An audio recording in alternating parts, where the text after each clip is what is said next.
थे ballot paper से voting की मांग पर सुप्रीम इनकार सामने आ गई है। ईवीएम से ही होगा मतदान, 45 दिनों तक रहेगा सुरक्षित। इस वक्त की बड़ी जानकारी, वीवीपैट से मिलान की भी याचिका खारिज कर दी गई है। विपक्षी नेताओं की तरफ से ये याचिका दी गई थी। सुप्रीम कोर्ट ने साफ किया कि ईवीएम से मतदान होता रहेगा, उम्मीदवारों के हस्ताक्षर के साथ सील रहेगी ईवीएम की मशीन। इस वक्त की बड़ी जानकारी, बैलेट पेपर से वोटिंग की मांग वाली याचिका खारिज हो चुकी है। इस वक्त की बड़ी जानकारी, बैलेट पेपर से वोटिंग की मांग पर सुप्रीम इनकार सामने आ चुकी है। इस वक्त की बड़ी जानकारी, 45 दिनों तक सुरक्षित रहेगा और ईवीएम से ही मतदान होता रहेगा। आपको बता दें कि दूसरे चरण के चुनाव के दौरान चुनाव आयोग और देश की चुनावी प्रक्रिया के लिए भी आज बेहद अहम दिन था। विपक्षी दलों की मांग वाली वीवीपैट मिलान वाली याचिका खारिज कर दी गई है। सुप्रीम कोर्ट में ईवीएम और वीवीपैट के 100% मिलान को लेकर याचिका दायर की गई थी, जिस पर लंबी सुनवाई के बाद आज सुप्रीम कोर्ट ने अपना फैसला सुना दिया। सुप्रीम कोर्ट की जस्टिस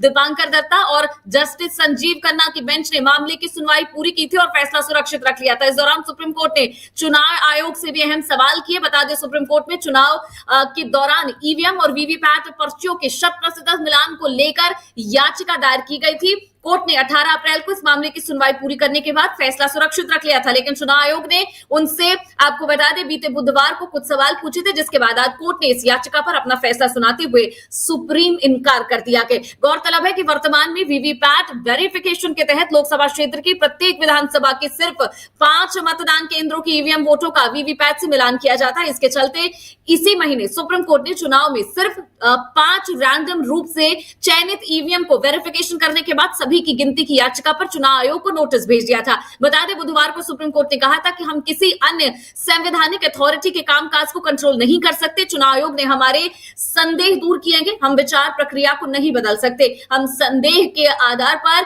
कोई आदेश नहीं जारी कर सकते। सुप्रीम कोर्ट ने ईवीएम की कार्य प्रणाली को लेकर चुनाव आयोग से कुछ सवाल पूछे थे, जो कि आपको बता दें कि लगातार इस पर जो भी सवाल सामने आए वो भी हम आपको बता दें। तो उन्होंने पूछा, कंट्रोल यूनिट और वीवीपैट में क्या कोई माइक्रो कंट्रोलर स्थापित है? दूसरा सवाल यह था कि माइक्रो कंट्रोलर क्या है, एक ही बार प्रोग्राम करने के लिए योग्य है?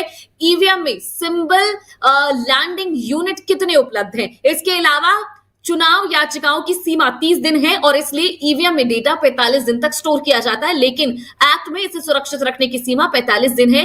क्या स्टोरेज का टाइम बढ़ाना पड़ सकता है? ये सवाल जो है किए गए थे, जिसके बाद सुप्रीम कोर्ट ने कहा कि किसी एक पूरे इंस्टीट्यूट की विचार और उसकी प्रक्रिया सुप्रीम कोर्ट यूं ही नहीं बदल सकता। उन्होंने कहा कि जो भी सुप्रीम कोर्ट को डाउट था वो पूरी तरीके से चुनाव आयोग ने अपनी सुनवाई में उनको सेटिस्फाई किया है, जिसके बाद सुप्रीम कोर्ट ने कहा कि ये जो चुनाव है, जो मतदान है, वो इसी तरीके से यहां पर ईवीएम के द्वारा ही होते रहेंगे। ईवीएम से ही ये मतदान होंगे। 45 दिनों तक इसे सुरक्षित रखा जाएगा और जो भी मतदाता है उनके सिग्नेचर के साथ इसे लॉक कर दिया जाएगा। वीवीपैट से मिलान की याचिका जो है वो भी पूरी तरीके से खारिज हो गई है। विपक्षियों को एक और झटका, क्योंकि यहां पर ईवीएम को लेकर, वीवीपैट को लेकर पूरे साल झगड़े जो है वो होते रहते हैं मतदान से पहले, लेकिन अब सुप्रीम कोर्ट ने एक बार फिर से साफ कर दिया है।